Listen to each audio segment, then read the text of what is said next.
There we go. We've got it back on again. I note that we have a leave of absence from Mayor Power due to personal leave. Are there any further leaves of absence to consider? I haven't received anything from Councillor Bradley, so I assume she's on her way. There being no other leaves of absence, I move that Mayor Power be granted leave of absence in accordance with section 5.3C3 of the Local Government and Committee Meeting Code. Could someone second that motion, please? Thank you, Councillor Karansky. All those in favour, please raise your hand. That has been carried unanimously.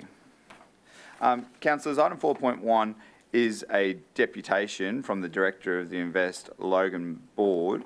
I note that there are confidential attachments to this report, but unless any councillors want to specifically go into confidential to discuss those attachments, we can do the presentation in open session if you're comfortable with that.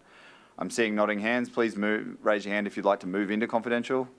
Nothing? Alrighty. But before I get onto that, thank you for reminding me, Stephen, by sitting there and smiling at me. The Manager for Development Assessment has no reports. Do you have any general business for us this morning, Stephen? Through the Chair, no I don't. Do any councillors have any general business they'd like to ask Stephen before he goes back to work? Councillor Lane? Thanks very much to you, Mr Chair. Mr Ball, just a quick question. If someone in the community notices that there seems to be some infill development happening in little small blocks in their area, what should they actually do to find out what's going on and whether or not that is in fact lawful, i.e. someone living in a shed or someone living in what is a granny flat or it being rented out publicly when it should be a granny flat, that sort of thing? Through the Chair, the best thing that they can do is just to give Council a call. So if they call through on Council's general number, they'll make it through to my inquiries team. Equally, if they want to work through a more detailed question, they can come into the Wembley Road, the administration building here, and they can actually talk to one of my staff in person, and they can show them the might be the plans or anything like that actually on a screen. So there's a couple of different ways in which they can engage with Council. Or if they're really busy and they don't have time to do any of those things, they could just send an email through to council@logan.qld.gov.au, and then my team can come back to them in writing. Thanks very much. Thank you, Councillor Lane. Councillor Murphy. Thank you, through the Chair. Stephen, Mr Bell, I would like to just thank your team. Through the floods, we've experienced some devastation out there, and I know that your team have looked into a few cases for me with regards to granny flats, overland flow, drainage, all those sorts of things, and I'd just like to express my thanks to your team. They've been very efficient, even though we are under extreme pressure at the moment. So just please extend to the team their thanks. Thank you. Thank you, Councillor Murphy. No further general business for the Manager? Excellent. Off to work with you, Stephen. Thank you very much. Alrighty, councillors. Now we'll move on to item 4.1, which is a deputation for the appointment of directors to Invest Logan Board. I will now ask the Economic Development and Strategy Manager, Mr David Radage, to open the discussion and probably just do a quick handball to a Collingwood supporter. Through the Chair, happy to hand this over to Steve Almedi to talk to the report. Thanks, Stephen. Yep, thanks, Mr Chairman, councillors. Look, we've just been through quite a detailed process looking to replace a vacant position on the board, and we're very pleased to advise, as you see in the papers, that we've through that process we've selected Brendan O'Farrell. Brendan, I note you would have you would have received his resume. He's got a very deep experience in investment and financial matters.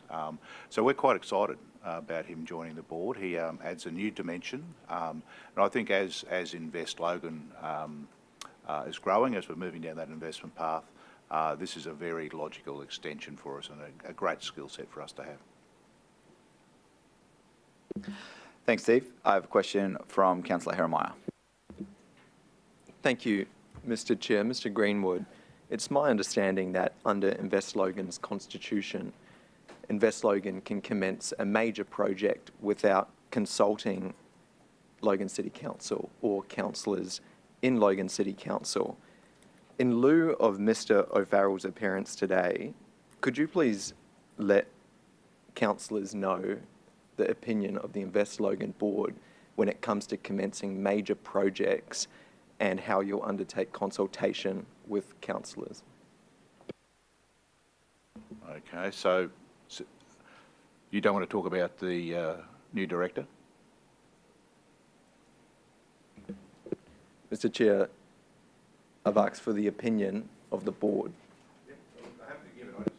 Yeah, so it's not relevant to the report. So I'm actually happy to take as a GB after we vote on the report before the deputation leaves, if you come with that, Councillor Jeremiah. The goal of the question was really to ask Mr. O'Farrell, but I don't believe he's appearing today. No, because the purpose of this is to seek ratification from council, from the shareholder. So we thought it'd be more appropriate to actually have a full and frank without him in the room.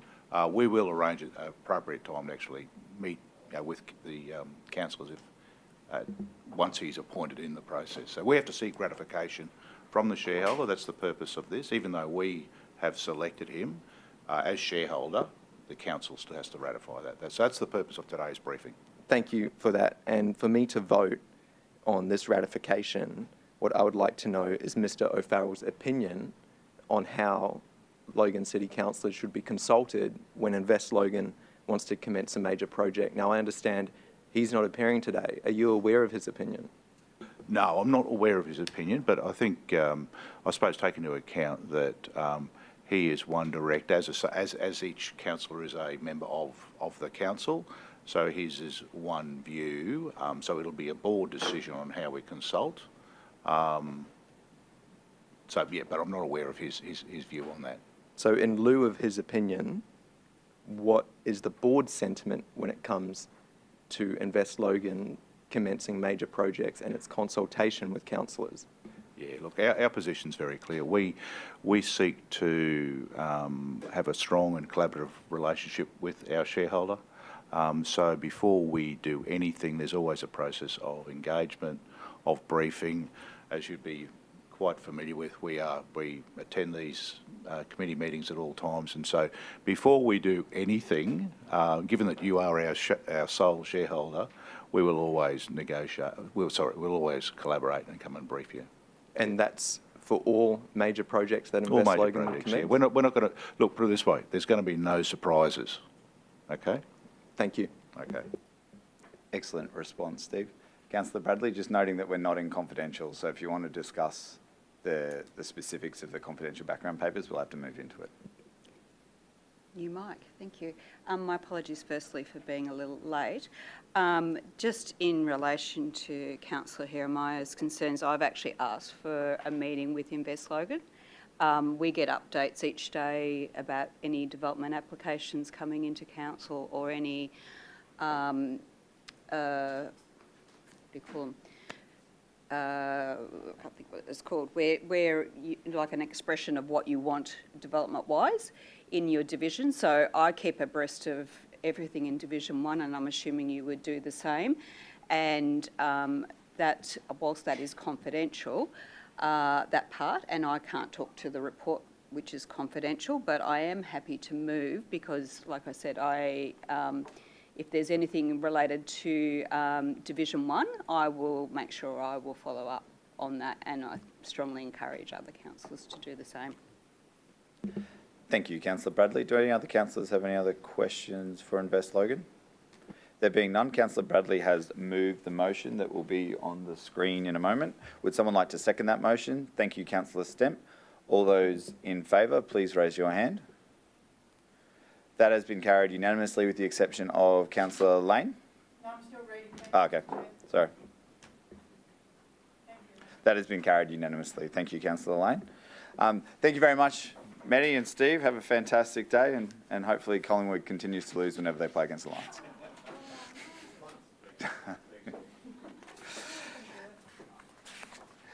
Thank you, councillors. We'll now move on to item 4.2, which is the final urban art strategy. Before we move into discussion on this item, do any councillors have any conflicts of interest they'd like to declare?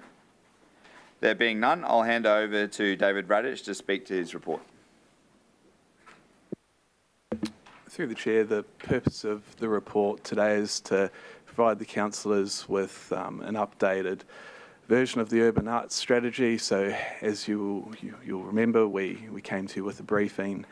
There was some one-on-one consultation with divisional councillors around the draft policy. We put it out for public consultation. Now we're looking to bring it back for a final report. It's one hell of a ringtone, that one. Looks like I'm playing Pac-Man. Can we just ask members of the gallery to make sure their phones are on silent, please? Look, at the essence of it, where this policy is to try to beautify the city and the city centres. Someone who's been working in this space for a long time is Ella. I'll hand over to her to talk in detail about the policy. Through the chair, thank you. So the purpose of this strategy is to develop a framework for the implementation of urban art projects in Logan's activity centres, to beautify our centres, to improve amenity, to attract more people to the city centres, and also to activate disused spaces. The purpose of the strategy is also to advocate for the inclusion of urban art projects where appropriate to encourage collaborative, place-based, creative urban art practices across our city. Urban art is a broader term than just public art. It includes creative placemaking collaborations such as creative signage, integrated designs, interpretive signage, creative lighting, murals, and the like. Examples of how urban art projects were included in recent infrastructure projects that our team was involved include the Logan Lee Road upgrades, where 8 artists were employed to really bring some of those creative lighting installations to life. The Beanley Shade solution, where we've basically allocated less than 1% of the overall budget of that project, but really incorporated urban art, where 4 artists were employed to bring something different to the Beanley streetscape works, as well as the shade solution. The Jimboomba Crossing is another example where a mural has replaced graffiti-covered walls in an underpass where we had a temporary crossing developed. The development of the strategy was guided by extensive consultation process where we've engaged with artists, broader community, but also our internal branches as well as the local divisional councillors. The strategy was refined based on the feedback. We've also separated out the strategy with an implementation plan, where the implementation plan is meant to be more an internal-facing document and provides for curatorial frameworks that are intended to provide an overall vision for the various activity centres, rather than dictating a specific look and feel.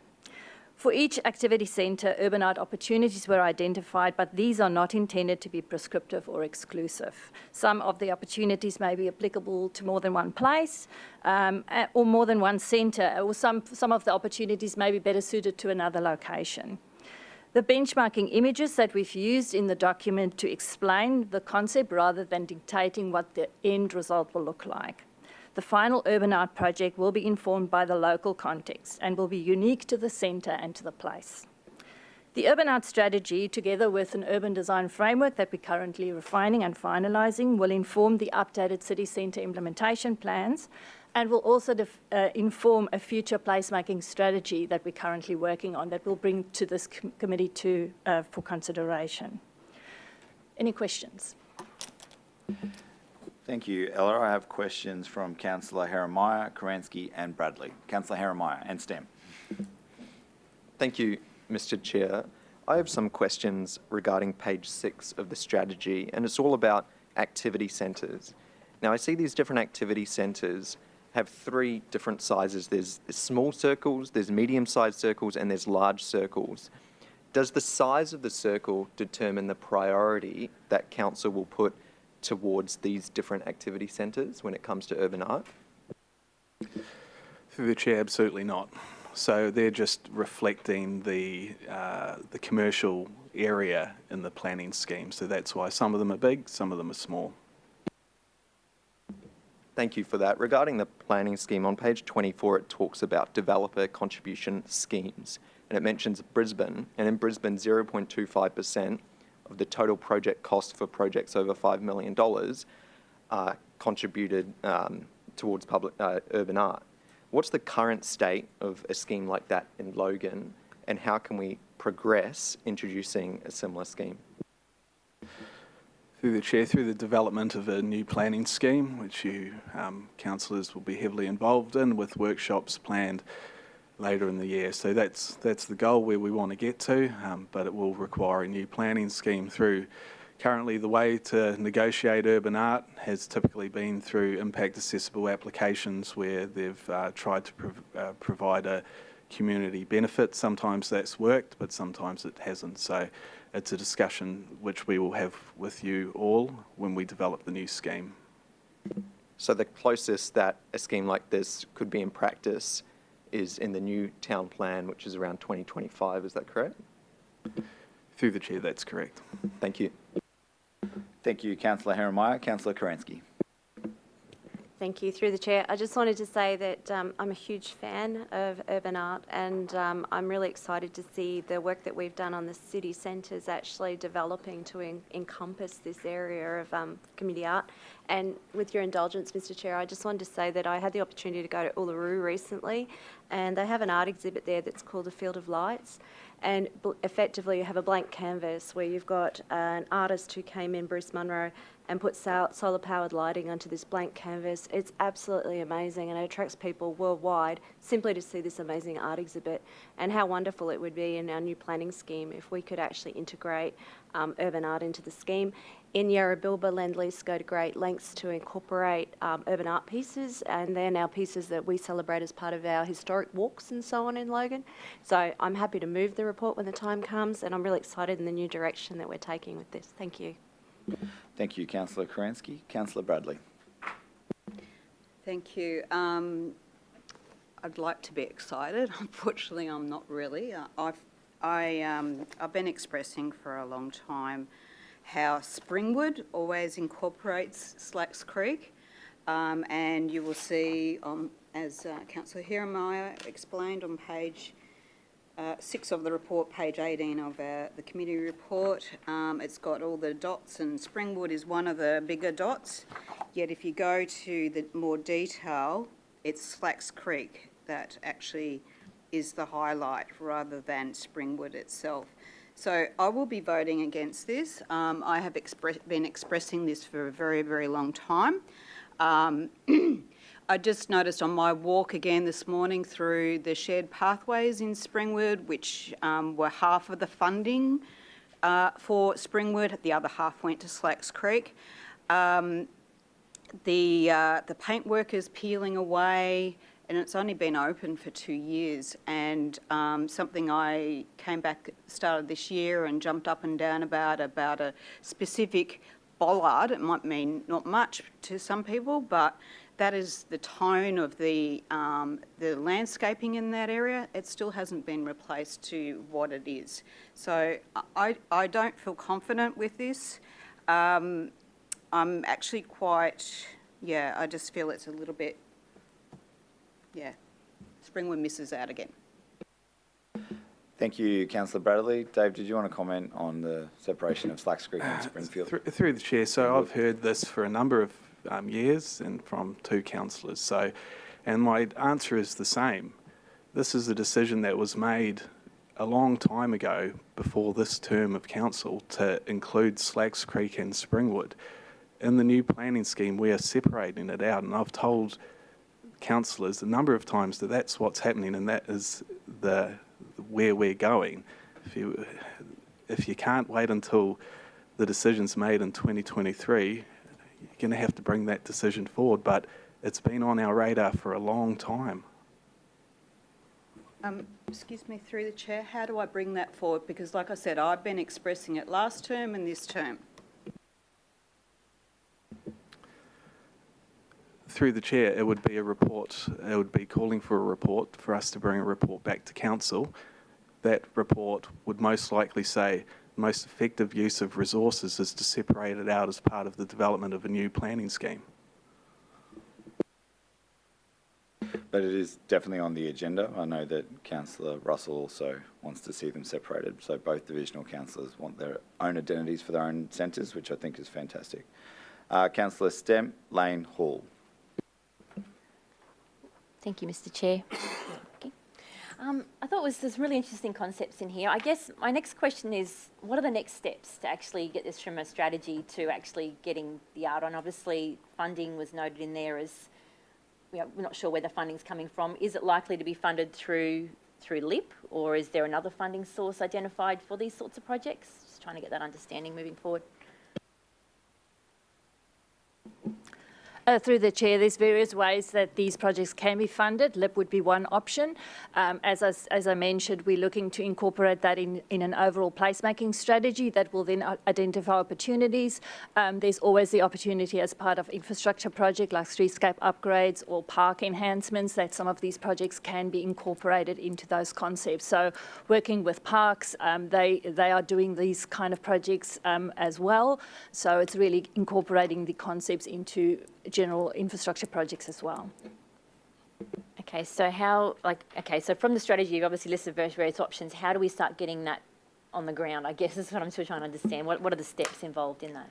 The next step would be develop a program of works that we can then workshop with the divisional councillors, the local community, and then bring that forward to see how can budget be allocated for the various projects. Thank you. Thank you, Councillor Stemp. Councillor Lane. Thanks very much. Last week I contacted you, Mr Radich, about Division 2, in particular the Logan Central Plan, and I just want to reiterate, I hope that you dream big for Division 2. I hope that you dream aesthetically beautiful, and I hope that it gets as much consideration as every other part of the city, particularly when it comes to its artwork. So thank you for that. Through the Chair, so I've taken those comments on very seriously, and I've spoken to Deputy Mayor Raven, and we have tabled an amended recommendation which will allow changes to be made in consultation with the divisional councillors. So some of those images that you may feel underwhelming, we can change them or change where we're aiming at in the strategy. So that gives us the flexibility to amend the strategy as the centres evolve and as the taste of art evolves as part of the rollout of the Croydon Road streetscaping project. Thank you, Councillor Lane, and I'll table that amendment when we get to the vote. Councillor Hall. Thank you, through the Chair. Look, I don't think I ever thought I would be jumping into the defence of council officers as a councillor, but it seems, you know, I've got a feeling that I need to on this one. There's always been a bit of confusion about Springwood and Slacks Creek. Even in my career as a real estate agent, they share a postcode. So quite often people would be looking for something to buy in Springwood and end up buying in Slacks Creek under the assumption that it is Springwood because it shares a postcode. That's nothing any officer has brought in. That's a problem of the way the landscape was laid out and the postcodes they assigned. It upsets me when councillors won't push or help something along that will help the whole city simply because they don't feel enough is happening in their area. It's a bit like a kid going to a football game and saying, I'm taking the ball away from everyone because I don't get a turn to kick it. No one's kicking it to me. I don't think Springwood has missed out on anything for a very long time. In fact, if I was to drive down the street of Springwood in comparison to some of our other suburbs, you'll see a lot more happening. You'll see curb and channeling. You see perfectly formed footpaths. You see perfectly formed hedges. You come to some of our areas, we don't even have footpaths. No footpaths at all. One second, Councillor Hall. One second, Councillor Hall. People in wheelchairs driving on roads. One moment. Councillor Bradley, what's your point of order, Councillor Bradley? The point of order is the council wasn't here last term when this was added, so he would have no perspective. That's not a point of order. Carry on, Councillor Hall. So, you know, it does upset me. We're meant to be, even though we're divisional councillors, we're meant to have the interest of the city as a whole at heart. All residents, not just the residents in Springwood. All residents. The residents in Jimboomba, the residents in Bar Scrub, the residents in Yarrabilba, all residents. And this would help all of the city, not just one particular area. It'll help all of the city. It gets my full support, 100%. Thank you, Councillor Hall. Councillor Bradley, do you want an opportunity to respond? Yes, it was a very political decision why Slacks Creek was added. It had absolutely nothing to do with a postcode or who gets what or whatever. It had absolutely nothing to do with that at all. It was very political. Thank you, Councillor Bradley. I do note that $25 million was spent last term on the centres, and those of us who don't have a major centre don't get anything in this strategy whatsoever. So while I appreciate that councillors would like the identity of their suburbs to be clear, I totally get that. Places like Marsden, Crestmead, Berrinbar, they don't have any mention in this whatsoever because they're not a centre, but I'll still be supporting the report because it's good for the whole city.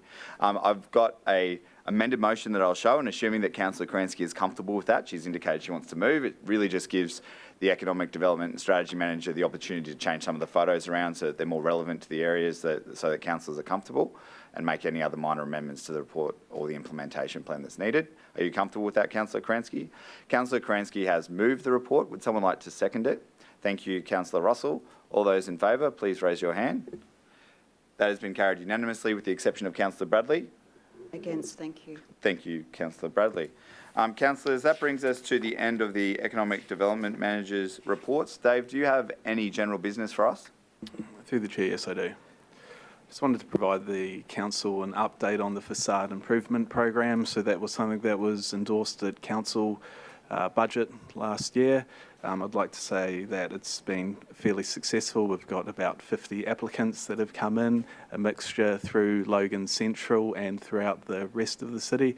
So now we're fine-tuning those to see which ones have the highest impact, and we'll be reporting back to the Council accordingly of what they are. So it's been a very interesting exercise for us, and it's been great for us to talk to the business community and really help them put these applications together. So we're looking forward to really seeing some of these facades brighten up. Thanks, Dave. That's great that we've had such a fantastic response to that opportunity. I've got questions from Councillor Bradley and Councillor Lane. Thank you, through the Chair. Could I just ask a question? I have actually had a business owner say that they've applied for this. I'm just curious, is it a specific targeted area or is it the whole city that will be able to get this grant? Through the Chair, happy to respond. So we've identified through the endorsement from Council, there were eligible areas which were focusing on the neighbourhood centres. It didn't preclude anyone to put in an application in, say, one of the principal centres. We did have a number of inquiries from the principal centres like Beenleigh and Springwood. So anyone could apply. Logan Central had a separate funding through the implementation fund, so that's why Logan Central was included as a specific eligible area. So when we do the assessment, the eligibility is one of the criteria that gets assessed. So there's criteria, we assess all the applications and then come up with a recommendation. So it's not to say that if they're in an ineligible area that they may not get the funding, but it will depend on how they score against all the criteria. Thank you, Councillor Bradley. Councillor Lane. Thanks very much through you, Mr. Chair. The reason why you had so many applications in Logan Central is because your team did a fantastic job. They got out and they talked to the business owners, they talked to the tenants, they encouraged them, they supported them. We had a gentleman who was in distress, who's a business owner along there, and the work that your team have done with him have led him to believe that, you know, things are going to improve for him just by simply working on part of his facade. I think that when you encourage people and you take them along on the journey, you actually have better outcomes, and full kudos to your team. They've done a great job on this. I'm just wondering whether there's opportunity for businesses to come to Council to find out what things or what plans there are so that if they're looking at improving the front of their business, there's a not a style guide, if you like, but something that they can actually go to and say, what are the best options for us and what have you found in the past, if that's appropriate. Through the chair, what we intend as part of this program is to have before and after photos. So the ones that will get the funding will also be a demonstration to other applicants to say this is what you can do.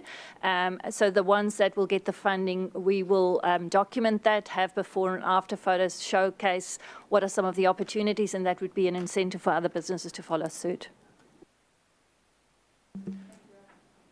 Thank you, Councillor Lane. Councillors, do you have any other general business for the manager? There being none, thank you very much, Dave. You can go back to work. Councillors, we'll now move on to item 5.1, which is the Environmental Health Strategy for 2022 to 2026. Before I move into discussions, do any councillors have any conflicts of interest they'd like to declare? There being none, I'll now hand over to the Acting Health and Environment and Waste Manager, Mr. Trevor Knappy, to speak to his report. Jingari councillors, just like to say it's a pleasure to be here today, and I'm very excited to hand over to Claire to talk about the strategy. Thanks, Trevor. Through the chair. So the Environmental Health Strategy is an important framework for continuing to deliver on community and public health services to the Logan community. The strategy's 8 key interest areas categorise tangibles outcomes, which are delivered through the strategy's action plans, which have actions and performance indicators documented. On the 28th of January, Council endorsed the strategy for release to community consultation. The strategy was published on Council's Have Your Say website from the 4th of February to the 4th of March. We also sent out emails to key stakeholders that are listed within the strategy. As outlined in the report, 61 visits were made to the website. We received 2 submissions that were deemed valid, one related to waste and the other illegal dumping. Neither of those comments resulted in changes to the strategy. We're now seeking Council's endorsement of the Environmental Health Strategy 2022 to 2026, and I'm happy to take any questions. Thank you very much, Claire. Councillors, do you have any questions? There being none, Councillor Bradley is happy to move the report. Who would like to second the report for me? Thank you, Councillor Stem. All those in favour, please raise your hand. That has been carried unanimously. Excellent work, Claire. Councillors, that brings us to the end of the Health, Environment and Waste reports. Do you have any general business for the Acting Manager? Trevor, do you have any general business for us? Through the chair, no. Excellent. Thank you very much. And we've got the Acting Strategy and Sustainability Director next to me. Michael, have you got any GB for us? No, I don't, Mr. Chair. Councillors, do you have any GB for Michael while he's acting? No? Excellent. Well, that sets a record, I reckon, for the Planning, Economic Development Environment Committee meeting. I declare it closed at 9:34. The City Infrastructure Committee will commence in 10 minutes at 9:44. Thank you.